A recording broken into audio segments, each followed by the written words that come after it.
Hello बच्चों, आज हम change in profit sharing ratio chapter की कुछ इलस्ट्रेशन देखने वाले हैं। देखते हैं ये इलस्ट्रेशन हमसे क्या पूछता है।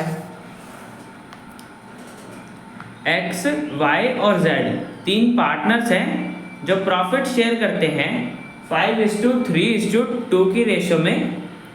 उन्होंने डिसाइड करा कि 1 अप्रैल 2023 से वह प्रॉफिट्स 2:3:5 की रेशियो में शेयर करेंगे। ठीक है बच्चों, तो ये वाली हमारी ओल्ड प्रॉफिट शेयरिंग रेशियो होगी और ये हमारी न्यू प्रॉफिट शेयरिंग रेशियो। आगे बच्चों हमें बैलेंस शीट का एक्सट्रैक्ट दे रखा है। तो बच्चों लायबिलिटी साइड में हमारे पास जनरल रिजर्व है, प्रॉफिट एंड लॉस अकाउंट है और वर्कमैन कंपनसेशन रिजर्व है। ठीक है बच्चों, और एसेट साइड में हमें एडवर्टाइजमेंट सस्पेंस दे रखा है 50,000 का। तो बच्चों हमें इन्हीं सब टर्म्स की जर्नल एंट्री पास करनी है इनका अकाउंटिंग ट्रीटमेंट करने के लिए। तो बच्चों करते हैं। तो बच्चों देखो, सबसे पहले बैलेंस शीट में लायबिलिटी साइड से सबका ट्रीटमेंट करते चलते हैं। तो बच्चों देखो, सबसे पहले हमारे पास क्या है, जनरल रिजर्व है 75,000 का। और बच्चों यहाँ पे हमें कोई बता रखा है कि जनरल रिजर्व में कैसे यूज करना है, पार्टनर्स ने कुछ बताया या इनके बीच में कुछ डिसाइड हुआ। तो बच्चों यहाँ पे हमें कुछ नहीं बोल रखा ना कि जनरल रिजर्व में कैसे यूज करना है। तो जनरल रिजर्व मैंने बताया बच्चों, जब भी कुछ ना बोला हो तब हम उसे डिस्ट्रीब्यूट कर देते हैं पार्टनर्स के बीच में उनकी ओल्ड प्रॉफिट शेयरिंग रेशियो में। तो बच्चों जनरल रिजर्व के वहाँ पे हमारी कोई इन्फॉर्मेशन नहीं है कि कैसे डिस्ट्रीब्यूट करना है या पार्टनर्स उसे कैसे यूज करना चाहते हैं। तो जनरल रिजर्व को हम डिस्ट्रीब्यूट कर देंगे पार्टनर्स के बीच में उनकी ओल्ड प्रॉफिट शेयरिंग रेशियो में। ठीक है बच्चों, जनरल रिजर्व हो गया। अब आगे देखो बच्चों, हमें प्रॉफिट एंड लॉस अकाउंट दे रखा है। तो बच्चों मैंने बताया, जब भी लायबिलिटी साइड में दे रखा हो प्रॉफिट एंड लॉस, तो इसका मतलब ये प्रॉफिट है, किसी साल का प्रॉफिट डिस्ट्रीब्यूट करना रह गया, अनडिस्ट्रीब्यूटेड प्रॉफिट है जो अब तक डिस्ट्रीब्यूट नहीं हुआ है। तो बच्चों प्रॉफिट को पार्टनर को मिलता है 37,500 का है, तो प्रॉफिट बच्चों पार्टनर्स को मिल जाएगा उनकी ओल्ड प्रॉफिट शेयरिंग रेशियो में। ठीक है बच्चों, तो इस रेशियो में इन्हें प्रॉफिट मिल जाएगा। और बच्चों आगे में क्या बोल रखा है कि वर्कमैन कंपनसेशन रिजर्व है 12,500 का। ठीक है बच्चों, और यहाँ पे हमें कोई बता नहीं रखा कि कोई क्लेम है, वर्कमैन कंपनसेशन क्लेम भी नहीं बता रखा। तो बच्चों जब भी कोई इन्फॉर्मेशन ना हो तब मैंने बता रखा है कि वर्कमैन कंपनसेशन रिजर्व भी हमारा फ्री रिजर्व होता है जिसे हम पार्टनर्स के बीच में डिस्ट्रीब्यूट कर सकते हैं उनकी ओल्ड प्रॉफिट शेयरिंग रेशियो में। तो बच्चों ये अमाउंट भी डिस्ट्रीब्यूट हो जाएगा पार्टनर्स के बीच में उनकी ओल्ड प्रॉफिट शेयरिंग रेशियो में। तो बच्चों इन तीनों रिजर्व की हम करते हैं ट्रांजैक्शन रिजर्व और प्रॉफिट की जर्नल एंट्री पास करते हैं। तो बच्चों देखो, जनरल रिजर्व हमने डेबिट कर दिया। क्यों? देखो बच्चों, पहले हमने रिजर्व क्रिएट करा था तो क्रेडिट करा था, अब हम इसे ट्रांसफर कर रहे हैं तो ऐसे डेबिट कर दिया। Profit and loss credit balance था ना, लायबिलिटी साइड दे रखा था, इसका मतलब क्या है, क्रेडिट बैलेंस है, अब हम उसे ट्रांसफर कर रहे हैं, डेबिट कर दिया। और ऐसे ही वर्कमैन कंपनसेशन रिजर्व हमने क्रिएट करा था, क्रेडिट बैलेंस था, रिजर्व लायबिलिटी होती है ना, अब हम इसको ट्रांसफर कर रहे हैं तो डेबिट कर रहे हैं। अब बच्चों इनको अलग अलग एंट्री भी कर सकते थे कि जनरल रिजर्व को अलग से बांटते, पीएनएल को अलग से बांटते। तो हमने यहाँ पे सिंपल बनाने के लिए इसे एक ही एंट्री में सबको बांट देंगे, general reserve, profit and loss, workman compensation reserve. इससे टाइम भी बचेगा और स्पेस भी। तो बच्चों जनरल रिजर्व हमारा 75,000 का था, प्रॉफिट एंड लॉस 37,500 का था और वर्कमैन कंपनसेशन रिजर्व इतने का था। अब बच्चों टोटल करोगे तो 1,25,000 आएगा। ठीक है बच्चों, 1,25,000 किसको मिलेगा, ये तीनों रिजर्व और एक्यूमुलेटेड प्रॉफिट पार्टनर को मिल लेते ना, तो ये तीनों चीजें पार्टनर के बीच में डिस्ट्रीब्यूट हो जाएंगी उनकी ओल्ड प्रॉफिट शेयरिंग रेशियो में। बच्चों उनकी ओल्ड प्रॉफिट शेयरिंग रेशियो मैंने आपको बताई थी कि 5:3:2 है, तो इस रेशियो में बांट दो 1,25,000 को, टोटल करने पे आएगा ना, तो 1,25,000 को बांटोगे तो बच्चों x को इतना मिल जाएगा, y को इतना मिल जाएगा और z को इतना मिल जाएगा। ठीक है बच्चों, तो हमने जो रिजर्व थे और प्रॉफिट था वो डिस्ट्रीब्यूट कर दिया और सभी पार्टनर्स को इतना इतना शेयर मिल गया। ठीक है बच्चों, लायबिलिटी साइड हमारा सारा हो गया, ट्रीटमेंट सबका कर लिया। अब एसेट साइड में हमें एडवर्टाइजमेंट सस्पेंस दे रखा है 50,000 का।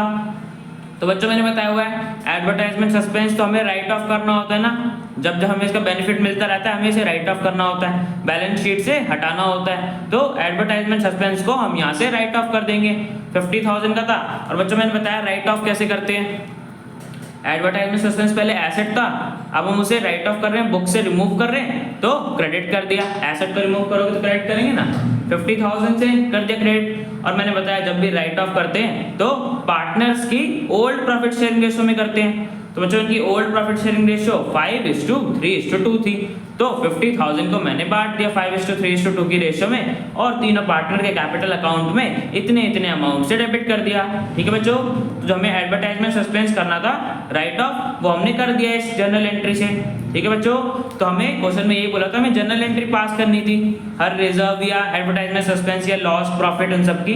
ठीक है बच्चों, तो हमने जर्नल एंट्री पास कर दी और बच्चों ये क्वेश्चन हमारा कंप्लीट हो गया। तो बच्चों चलते हैं नेक्स्ट क्वेश्चन पे। तो बच्चों ये है हमारा नेक्स्ट क्वेश्चन जिसमें बता रखा है कि समीक्षा, ऐश और दिव्या तीन पार्टनर्स हैं जो प्रॉफिट शेयर करती हैं 5:3:2 की रेशियो में। 1 अप्रैल 2019 से उन्होंने डिसाइड करा कि वह प्रॉफिट शेयर करेंगी 2:5:3 की रेशियो में। तो बच्चों ये इनकी ओल्ड प्रॉफिट शेयरिंग रेशियो हो गई और ये न्यू प्रॉफिट शेयरिंग रेशियो। आगे बच्चों में बता रखे है कि उनके बैलेंस शीट में प्रॉफिट एंड लॉस अकाउंट का डेबिट बैलेंस पड़ा है 50,000। ठीक है बच्चों, डेबिट बैलेंस है 50,000 का और इन्वेस्टमेंट फ्लक्चुएशन फंड भी है जिसमें 40,000 का बैलेंस है। फंड का मतलब बच्चों रिजर्व ही है, यहाँ पे इन्वेस्टमेंट फ्लक्चुएशन रिजर्व 40,000 का है। आगे बच्चों में बता रखे है कि गुडविल फर्म का 3 लाख है और इन्वेस्टमेंट फर्म ने 5 लाख बुक वैल्यू करी थी तो 5 लाख रुपए लगाई थी और उनकी मार्केट वैल्यू कितनी है, मार्केट वैल्यू कितनी है मार्केट में इस टाइम पे 4,80,000।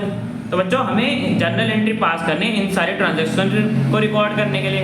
ठीक है बच्चों, तो बच्चों सबसे पहले हमें यहाँ पे क्या बोला है कि P&L अकाउंट में डेबिट बैलेंस है। डेबिट बैलेंस बच्चों मैंने बताया हुआ है कि P&L का डेबिट बैलेंस का मतलब क्या होता है कि सर ये हमारे लिए अनडिस्ट्रीब्यूटेड लॉस है, मतलब किसी साल का लॉस डिस्ट्रीब्यूट करना रह गया, अब हमें वो डिस्ट्रीब्यूट करना है। ठीक है बच्चों, तो P&L लॉस है और बच्चों लॉस कैसे डिस्ट्रीब्यूट करते हैं, जो ये पार्टनर होते हैं उनके कैपिटल अकाउंट में डेबिट कर देते हैं ना, लॉस का पैसा ले लेते हैं। तो हमने तीनों पार्टनर के कैपिटल अकाउंट को डेबिट कर दिया उनकी ओल्ड प्रॉफिट शेयरिंग रेशियो में।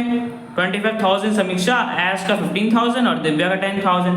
ठीक है बच्चों, 50,000 को हमने बांट दिया और हम लॉस डिस्ट्रीब्यूट कर रहे हैं तो P&L अकाउंट को क्रेडिट कर दिया 50,000। ठीक है बच्चों, जो लॉस डिस्ट्रीब्यूट करना रह गया था अब हमने उनको डिस्ट्रीब्यूट कर दिया पार्टनर्स की ओल्ड प्रॉफिट शेयरिंग रेशियो में। ठीक है बच्चों, हमेशा ओल्ड प्रॉफिट शेयरिंग रेशियो में करेंगे, चाहे प्रॉफिट आए चाहे लॉस आए। ठीक है बच्चों, अब बच्चों हमारा डेबिट बैलेंस हो गया P&L का। आगे हमने क्या बोला था कि इन्वेस्टमेंट फ्लक्चुएशन फंड में 40,000 रुपीज का वैल्यू बैलेंस है। ठीक है बच्चों, बैलेंस दे रखा है 40,000 और इन्वेस्टमेंट में बता रखा है कि बुक वैल्यू 5 लाख है, बट मार्केट में वैल्यू कितनी है 4,80,000। तो बच्चों मार्केट में तो वैल्यू कम है ना, हमने 5 लाख रुपए लगाए पर उसकी मार्केट में वैल्यू कितनी है 4,80,000। तो बच्चों ये तो कम हो गई और इसी पर्पस के लिए हम इन्वेस्टमेंट फ्लक्चुएशन फंड या रिजर्व क्रिएट करते हैं। इसमें 40,000 का बैलेंस है और बच्चों यहाँ पे कमी कितनी पड़ रही है 20,000 की फॉल हो गई ना, 20,000 से गिर गई है मार्केट वैल्यू, तो हम इसमें से फंड में से यूज करके इसको एडजस्ट कर सकते हैं। ठीक है बच्चों, तो बच्चों देखो इन्वेस्टमेंट फ्लक्चुएशन फंड हमारा रिजर्व होता है, अब हम इसको ट्रांसफर कर रहे हैं और डिस्ट्रीब्यूट कर रहे हैं पार्टनर्स के बीच में। डिस्ट्रीब्यूट क्यों कर रहे हैं अभी मैं बताता हूँ। इन्वेस्टमेंट फ्लक्चुएशन फंड 40,000 का था, ठीक है, इन्वेस्टमेंट मैंने बताया 4 लाख से गिर के 3,80,000 हो गई है, उसकी मार्केट वैल्यू गिर गई है, तो हमें इन्वेस्टमेंट में 20,000 और भेजने पड़ेंगे अपने रिजर्व से, जो हमने इसी पर्पज से क्रिएट करा था कि जब भी फॉल होगी तो हम इसको यूज कर सकेंगे। तो बच्चों हमने यहाँ पे इन्वेस्टमेंट में 20,000 भेज दिए ताकि हमारी जो डिक्रीज हुई है इन्वेस्टमेंट की वैल्यू में जो फॉल गिरावट कमी हुई है वो एडजस्ट हो जाए। 20,000 यहाँ से भेज दिया अपने रिजर्व से यूज कर लिए और बच्चों देखो 20,000 तो हमने यहाँ भेज दिए इन्वेस्टमेंट अकाउंट में, हमारे पास बचे कितने बच्चों 20,000 बच गए ना 20,000 भेजने के बाद। तो बच्चों 20,000 को हम अपने पार्टनर्स के बीच में डिस्ट्रीब्यूट कर सकते हैं, बिकॉज ये तो अब सरप्लस बच गया, आगे हमें कोई इन्फॉर्मेशन नहीं बोली और जब भी कुछ ना बोला हो तो पार्टनर्स को मिलता है, तो पार्टनर्स को मिल जाएगा उनकी ओल्ड प्रॉफिट शेयरिंग रेशियो में जो कि 5:3:2 थी। तो समीक्षा को इतना मिल जाएगा, ऐश को इतना मिल जाएगा और दिव्या को इतना मिल जाएगा। ठीक है बच्चों, हमने इन्वेस्टमेंट में 20,000 की एडजस्टमेंट कर दी और जो रिमेनिंग इन्वेस्टमेंट फ्लक्चुएशन रिजर्व का अमाउंट बचा था उसे डिस्ट्रीब्यूट कर दिया पार्टनर्स के बीच में। ठीक है बच्चों, तो ये एंट्री हमारी पास होगी। और आगे बच्चों में लास्ट में क्या बोला था कि गुडविल की वैल्यू इतनी है 3 लाख रुपए। तो बच्चों गुडविल का हमें वो निकालना पड़ेगा ना कि कौन सा पार्टनर गेन कर रहा है सैक्रिफाइस कर रहा है, तो बच्चों निकाल लेते हैं। तो बच्चों देखो समीक्षा का हमारा ओल्ड प्रॉफिट शेयर इतना था 5:3:2 था ना 5/10 और न्यू प्रॉफिट शेयर 2/10 था। तो बच्चों ओल्ड में से न्यू माइनस करोगे तो हमारे पास माइनस करने में क्या आ रहा है पॉजिटिव का 3/10 आ रहा है।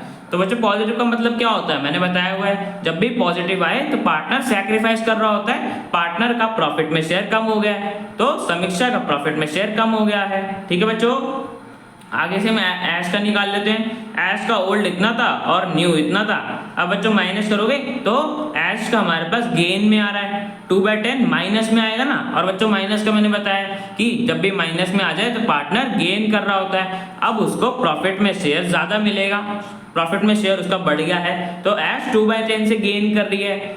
और दिव्या का हमें बच्चों क्या बता रखा है कि दिव्या का ओल्ड प्रॉफिट शेयर 2/10 है और न्यू प्रॉफिट शेयर 3/10 है। तो बच्चों माइनस करोगे तो इस बार हमारे पास वापस माइनस का आ रहा है। और बच्चों माइनस का मतलब क्या है कि पार्टनर गेन कर रहा है, उसका प्रॉफिट में शेयर बढ़ गया है, तो दिव्या हमारी गेन कर रही है 1/10 से, दिव्या का इतने से प्रॉफिट में शेयर बढ़ गया है। तो बच्चों में पता चल गया कि समीक्षा हमारी सैक्रिफाइसिंग पार्टनर है और ऐश और दिव्या हमारे गेनिंग पार्टनर है।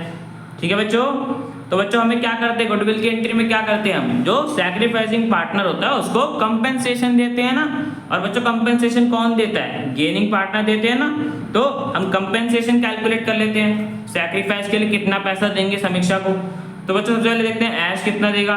पूरे गुडविल की वैल्यू 3 लाख रुपीज है और इतना ऐश गेन कर रहा है, 2/10 ऐश इतना गेन कर रही है ना, तो कंपेंसेशन निकालोगे तो बच्चों 60,000 आ जाएगा हमारे पास, 60,000 देगी ऐश समीक्षा को। ठीक है बच्चों, आगे बच्चों हमें बोल रखे हैं कि दिव्या का भी निकाल लेते हैं। 3 लाख रुपए गुडविल की वैल्यू और 1/10 दिव्या गेन कर रही है, तो इसका कंपेंसेशन निकालोगे तो 30,000 देगी दिव्या समीक्षा को उसके सैक्रिफाइस के लिए। तो बच्चों ये दोनों पार्टनर इतना इतना देंगे ताकि जो समीक्षा को सैक्रिफाइस हो रहा है वो एडजस्ट हो जाए, उसको कंपेंसेशन मिल जाए, जो उसका प्रॉफिट में शेयर कम हो गया है वो एडजस्ट हो जाए उसकी गुडविल के अमाउंट से। ठीक है बच्चों, तो इसकी भी एडजस्टमेंट एंट्री पास करते हैं। अभी मैंने बताया कि ऐश और दिव्या इतना इतना पैसा देंगी, जो भी हमने यहाँ पे कैलकुलेट करा, इतना इतना पैसा देंगी समीक्षा को। ऐश और दिव्या के कैपिटल अकाउंट में डेबिट कर दिया बिकॉज इनसे पैसा लेना है, और समीक्षा को मिलेगा तो समीक्षा के कैपिटल अकाउंट में क्रेडिट कर दिया, समीक्षा को इतना पैसा मिल जाएगा। ठीक है बच्चों, एडजस्टमेंट एंट्री हमारी पास हो गई। समीक्षा सैक्रिफाइस कर रही थी और ऐश और दिव्या गेन कर रहे थे, तो ये दोनों पार्टनर्स मिलके कंपेंसेशन देंगे, जो इसका समीक्षा का प्रॉफिट में शेयर कम हो गया है वो एडजस्ट हो जाए। ठीक है बच्चों, तो इसी को कहते हैं एडजस्टमेंट एंट्री गुडविल की, जो कि हमने पास कर दी। और बच्चों ये क्वेश्चन हमारा कंप्लीट हो गया। अब बच्चों मिलते हैं नेक्स्ट वीडियो में।